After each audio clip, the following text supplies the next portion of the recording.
With the snow melting in fields across the province, farmers are eager to get seeds in the ground. John Flatters has a look at the spring runoff forecast for Saskatchewan.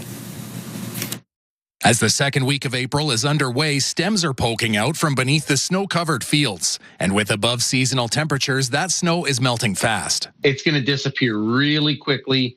You know, the hope is that a lot of that moisture sinks in. I went walking through a couple of areas that, the snow was gone already. I probably sank well past my ankle. The Water Security Agency says from Saskatoon down to Moose Jaw and as far east as Wynyard, the potential runoff is above normal for this spring. And fields in the south are mostly clear. But for areas just north of Saskatoon, the expected runoff is below normal. And last month didn't help. Prince Albert, 15% of its normal precipitation for March. So that put it at 7th driest March on record.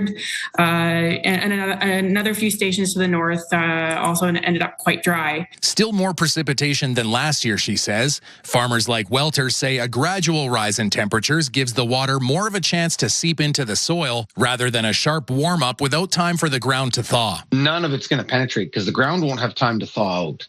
I think the ground has certainly thawed out a little bit, and you really question how deep that frost level went, considering how dry it was in the fall. And while there's another system headed our way that may bring rain or even snow in the north, Environment Canada expects a warmer spring and summer. Not to say you can't get some cold days in there, but overall, when we look at the end of that period, we are expecting it to be above average temperature-wise over the course of the next 4 or 5 months. John Flatters, CTV News, Saskatoon.